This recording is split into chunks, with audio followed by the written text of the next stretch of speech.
Alors, première question, énoncer la première loi de Kepler.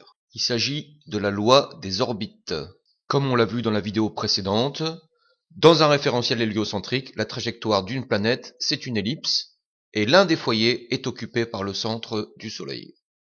Deuxième partie de la question, on vous demande, à partir de cette première loi, expliquez comment la détermination de la trajectoire de l'étoile S2 a permis de justifier l'existence d'un trou noir très massif au centre de la galaxie. On vous demande de vous appuyer sur les documents. La bonne stratégie consiste déjà de lire le document.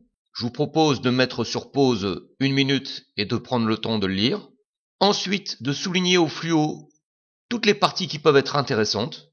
Et surtout, de citer les extraits du document sur lesquels vous allez appuyer votre réponse. D'après le document 1, la trajectoire de S2 est une ellipse. Là, on cite l'extrait. Sa trajectoire suit les lois de Kepler.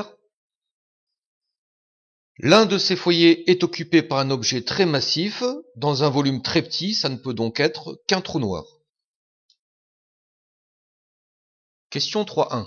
On se place dans le cadre de l'approximation circulaire.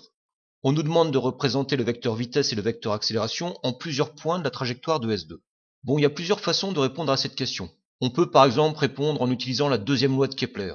J'ai choisi une autre solution qui a l'avantage d'utiliser un calcul qu'on rencontre quasiment dans tous les exercices sur Kepler en terminale S. Dans le chapitre de cinématique, on apprend qu'un vecteur accélération, on peut toujours le décomposer en deux vecteurs. Un vecteur AT dont la direction est tangente à la trajectoire et un vecteur AN dont la direction est normale à la trajectoire.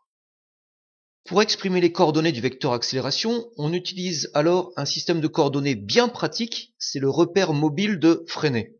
Il est composé des deux vecteurs unitaires T et N, et il est centré au point M. Le vecteur unitaire T étant le vecteur tangent à la trajectoire, et le vecteur unitaire N, celui qui est normal à la trajectoire.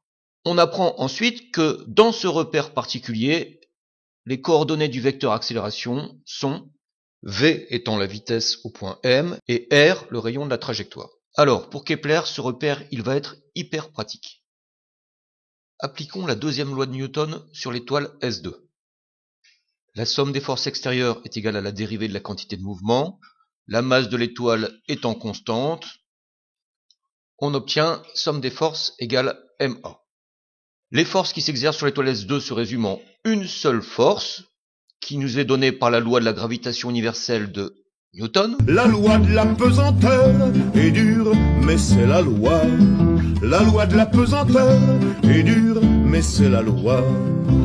Oh non, monsieur Brassens, là, vous exagérez un tout petit peu. C'est pas aussi dur que ça. On voit qu'on peut simplifier par M, la masse de S2. Il reste A vecteur égale GMT sur R carré fois N vecteur. Si on compare cette expression de l'accélération avec l'expression du début, on constate deux choses. La direction de l'accélération est suivant la normale. La composante tangentielle de l'accélération est donc nulle et par conséquent, la dérivée de la vitesse par rapport au temps est nulle. La vitesse est donc constante.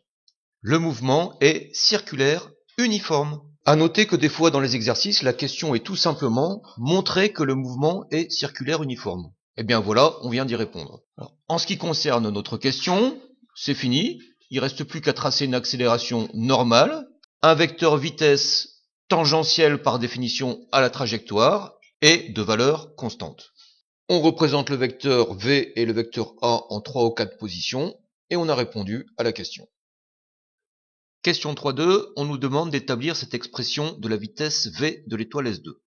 Bon, on a déjà fait 90% du travail. On reprend les deux expressions de l'accélération qu'on a établies dans la question précédente. On voit que AN est égal à V carré sur R est égal à JM sur R carré. On en déduit. On simplifie par R. On prend la racine carrée. Et voilà, c'est démontré. Question 3.3. On doit en déduire l'expression de la période de révolution de l'étoile S2. C'est-à-dire la durée qu'elle met pour parcourir une fois son orbite. La longueur de son orbite, c'est le périmètre du cercle de rayon R. S2 parcourt cette distance en grand T, à la vitesse constante V. On en déduit T. On remplace V par l'expression trouvée dans la question précédente. Et petite astuce, pour obtenir une expression plus simple, on élève tout au carré. Ça se simplifie, on prend la racine carrée pour avoir l'expression de t, on a répondu à la question. Notez que dans les exercices, on trouve souvent la question suivante. Retrouvez la troisième loi de Kepler. On sait que dans l'approximation circulaire, le demi-grand axe est assimilé au rayon de la trajectoire. On établit l'expression de t carré divisé par r cube. C'est une constante. Voilà, on vient de retrouver la troisième loi de Kepler. Dernière question, on nous demande de déterminer la valeur de la masse grand M du trou noir et de la comparer à celle du document. On reprend l'expression de t carré établie dans la question précédente. De là, on en tire facilement une expression de M. Bien sûr, pour le calcul, il ne faut pas oublier de mettre t en secondes et r en mètres. Bon, on va pas chipoter, on va prendre 365 jours pour une année. C'est pas exactement ça, mais ça fera l'affaire. Pour r, il faut transformer les heures-lumière en mètres.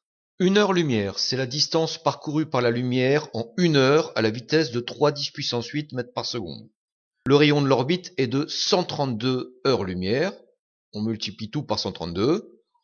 On remplace dans l'expression de m et on trouve 7,46 10 puissance 36 kg.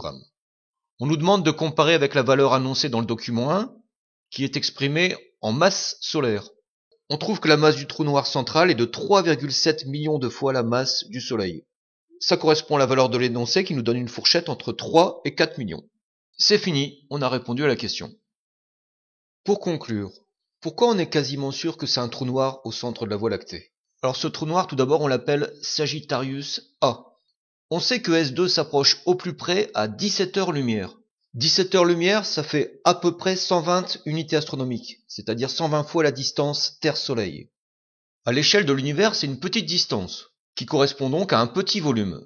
Et dans ce tout petit volume, on a quelque chose qui a une masse approximativement égale à 3,7 millions de fois la masse du Soleil. Bon bah alors voilà, on a répondu à la question, on connaît rien, on connaît aucune matière dans l'univers qui peut être à la fois si massique et à la fois dans un si petit volume. Le seul modèle théorique qui correspond, c'est le trou noir. Deuxième argument, un trou noir attire tout ce qui passe à sa portée. La lumière elle-même ne peut pas s'en échapper, c'est pour ça qu'il paraît noir. Au centre de la Voie lactée, on observe quelque chose qui n'émet pas de lumière, qui a une masse énorme, qui est dans un volume très petit. Il y a de fortes chances que Sagittarius A soit effectivement un trou noir. Voilà, c'est fini.